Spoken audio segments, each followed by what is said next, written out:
नमस्कार दोस्तों, welcome to UPSC समाचार।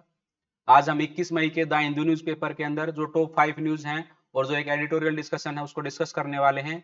उसके साथ साथ हम चलते चलते दक्षिण अमेरिका के से जुड़ी हुई कुछ झीलों के बारे में मैप एंट्रीज जो हैं उनको स्टडी करेंगे। जो टॉप 5 न्यूज जो आज हमने उठाई हैं वो एक बार देख लेते हैं कौन कौन सी हैं। उन टॉप 5 न्यूज के अंदर तो सबसे पहली न्यूज है जो पेज नंबर 7 पे विज्ञान एवं प्रौद्योगिकी से जुड़ी हुई है।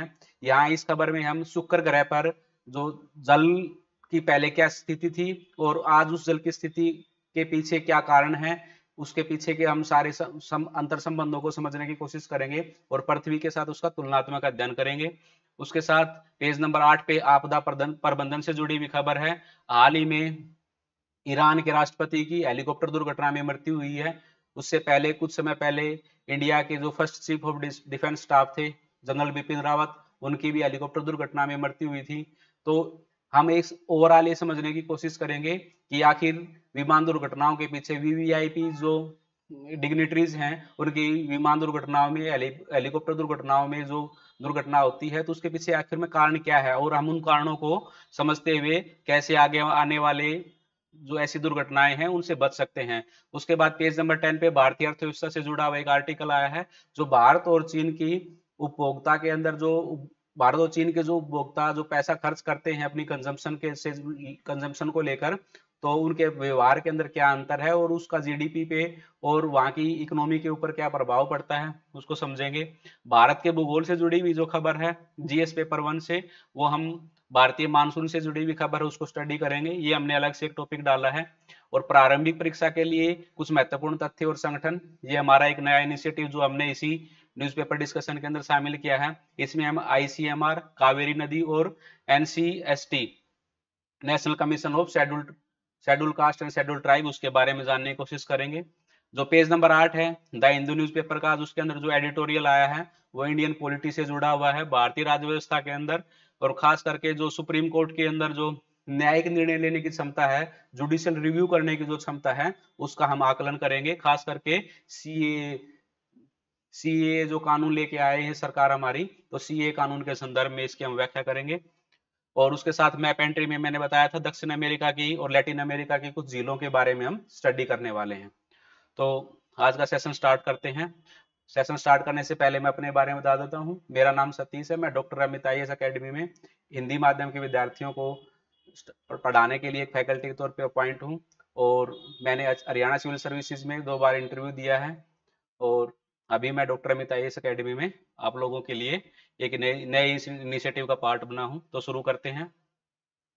विज्ञान और तकनीकी, an overlooked molecular could solve the Venus water mystery. तो इस खबर के अंदर मेनली क्या बोला गया है, इस खबर में ये बताया गया है कि वीनस जो शुक्र ग्रह है हमारा, उस पे पहले काफी सारा जल होता था और फिर धीरे धीरे समय के साथ क्या हुआ, वो जल वहां से वाष्पित होकर उड़ गया और आज के समय में वीनस ग्रह पे जो अपना शुक्र ग्रह है वहां पे काफी कम जल बचा हुआ है।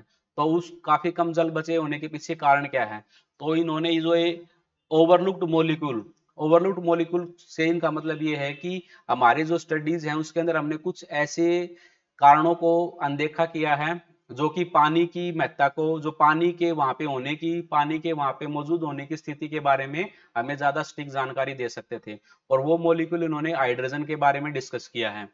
तो सबसे पहले जो शुक्र ग्रह होता था हमारा, शुक्र ग्रह पे जो पानी की जो स्थिति थी वो इतनी पानी की स्थिति थी कि उसके शुक्र ग्रह पर 3 किलोमीटर तक गहरे समुद्र का निर्माण किया जा सकता था। अगर शुक्र ग्रह पे सारे पानी को एकत्रित किया जाए तो लगभग 3 किलोमीटर की गहराई तक वाला समुद्र पूरे शुक्र ग्रह को कवर कर सकता था, लेकिन आज वो 3 सेंटीमीटर तक बचा है।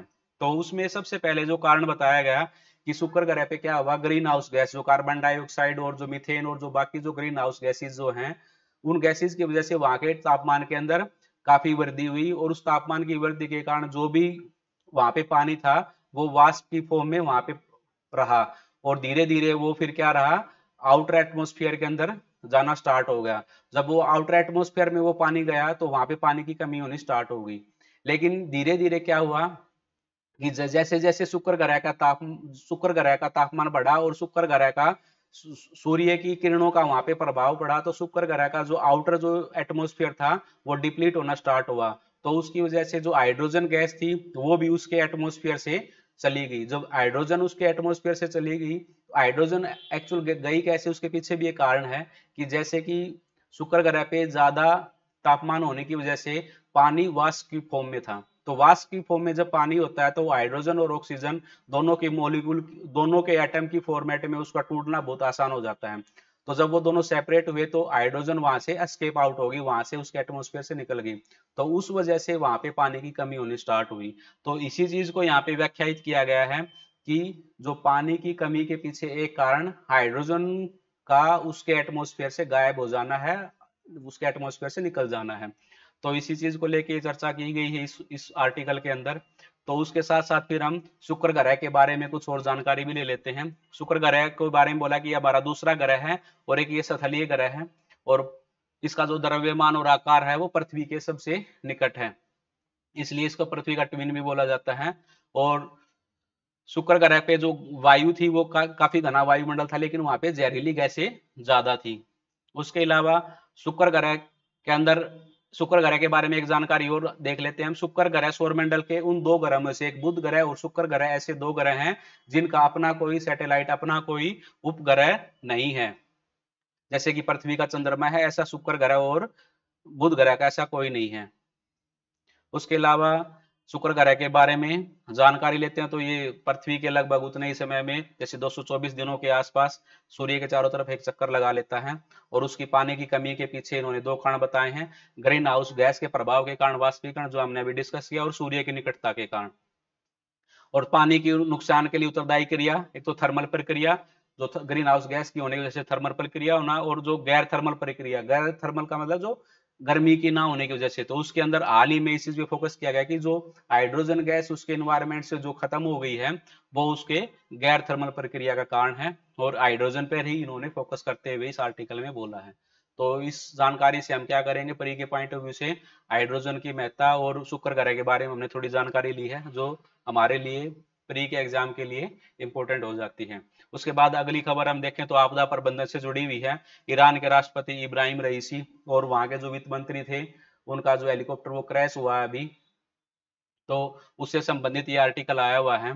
तो इस आर्टिकल के अंदर ये बोला गया है कि आखिर इतने बड़े डिग्निटरीज जो रहते हैं, वीवीआईपी, जितनी सारी उनको जानकारी रहती है, फैसिलिटीज प्रोवाइड की जाती है, उनकी सिक्योरिटी को इतना वेल एस्टेब्लिश किया जाता है, फिर भी ऐसी दुर्घटनाओं में उनकी मृत्यु क्यों हो जाती है।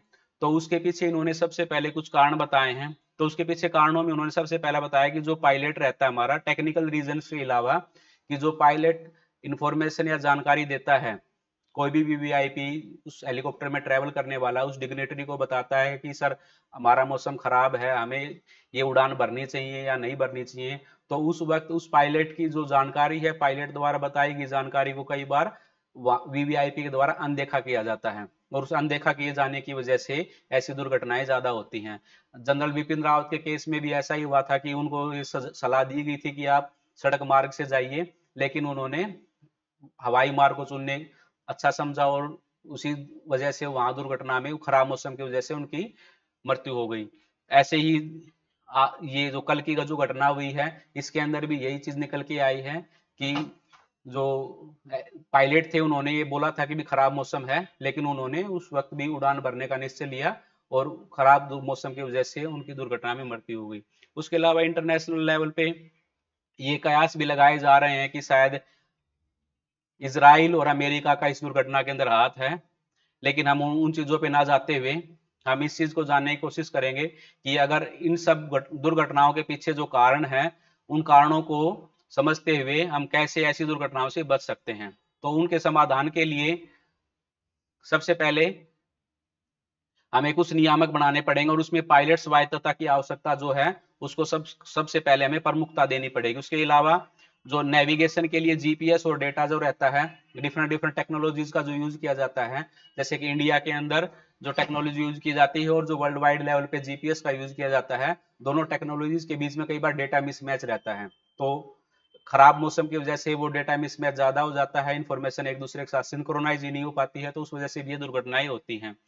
तो और दृश्य भरम, जब कई बार मौसम खराब रहता है तो उस वजह से भी ऐसी दुर्घटनाएं होने की संभावनाएं बढ़ जाती हैं। तो हमें इसके समाधान के तौर पे क्या लेना होगा, अमेरिकी सुरक्षा मानक, उच्च सुरक्षा मानकों का प्रयोग करना पड़ेगा। नियामक मुद्दे, विमान अधिकारियों द्वारा बार बार सुरक्षा उल्लंघन करने वाले जो मुद्दे हैं उनसे बचने के लिए, और दुर्घटनाओं के अंदर जो कारण रहते हैं उन मुद्दों के बारे में समझना पड़ेगा, उनका नियामक करना पड़ेगा, रेगुलेशन करना पड़ेगा, और पायलट की स्वायत्तता को हमें मद्देनजर रखते हुए उनको उनके अंतिम निर्णय को ही अनुमति देने को महत्व देना होगा। तो इस प्रकार हम इस प्रकार की समस्याओं से बच सकते हैं।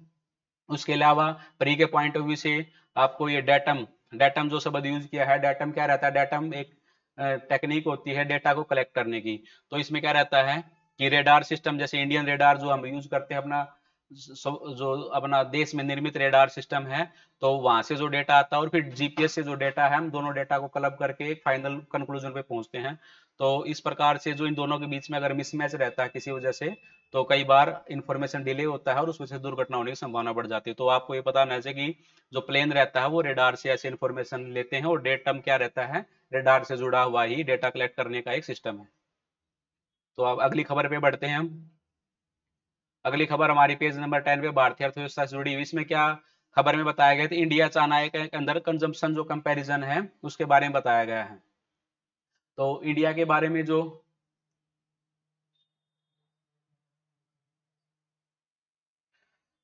तो इंडिया के बारे में इन्होंने बोला है कि इंडिया के अंदर जो निजी अंतिम उपभोक्ता व्यय है, पीएफसीई, पीएफसीई क्या रहता है? जो प्राइवेट जो इंडिविजुअल हैं, जो या फिर प्राइवेट जो फर्म है जो पैसा खर्च करते हैं, तो उस पैसे को पीएफसीई के द्वारा नापा जाता है। तो इंडिया के अंदर क्या रहता है? पीएफसीई जो कंजम्पशन है, जो खर्चा होता है, वो ज्यादा है एज कंपेयर टू चाइना। इसका मतलब क्या है कि इंडिया के अंदर जो इकोनॉमी के अंदर खर्चे किए जाते हैं वो प्राइवेट इंडिविजुअल के बारे ज्यादा किए जाते हैं, मतलब उपभोक्ता से संचालित यहाँ की अर्थव्यवस्था है।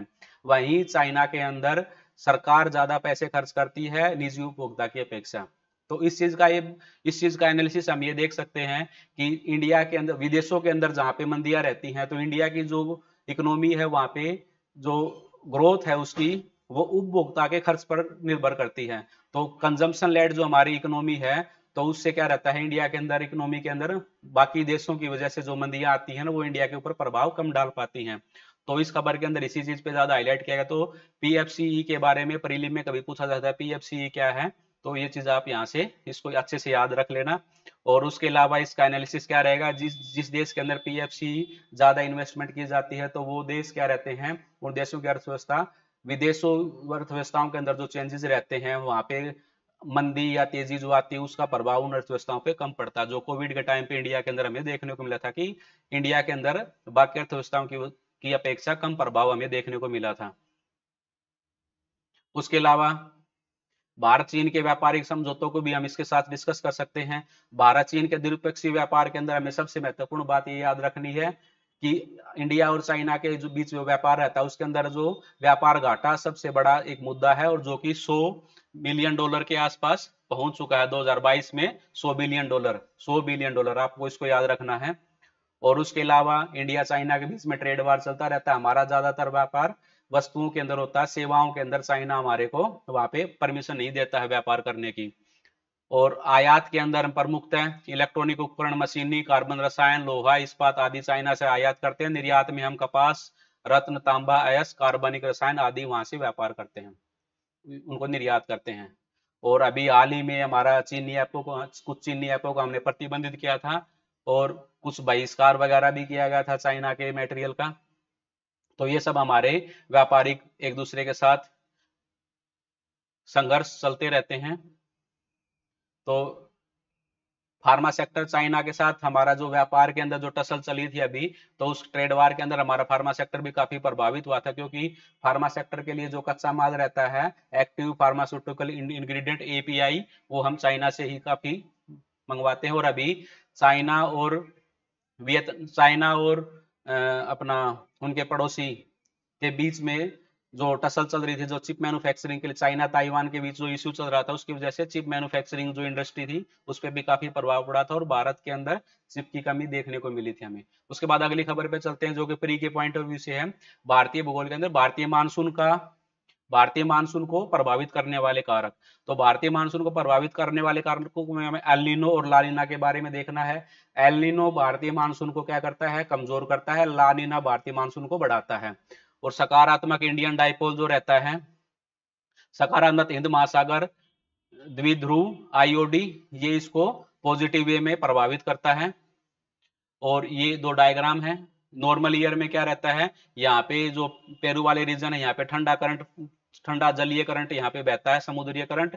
और ये नॉर्मल ईयर में इंडिया के अंदर मानसून की बारिश, और जब एल नीनो होता है तो यहाँ पे पानी क्या हो जाता है, दक्षिण अमेरिका के पास वाले रीजन में गर्म हो जाता है, और जो ये हवा का जो साइकिल है वो अपोजिट दिशा में फ्लो करता है, और यहाँ पे इंडिया के अंदर मानसून वीक हो जाती है। उसके अलावा प्रारंभिक परीक्षा के लिए इंडिया के अंदर जो आईएमडी है वो मानसून के बारे में बताता है कि कम मानसून 90% से कम मानसून होती है तो उसको कम मानसून बोलेंगे। सामान्यतः बोलेंगे तो 96% से 104% के बीच में, और सामान्य से कम के अंदर ये कुछ डेटा दिया हुआ है, आप इसको देख सकते हैं। उसके अलावा ICMR, Indian council of medical research, इसके बारे में थोड़ी इंफॉर्मेशन हमने आपको दी है।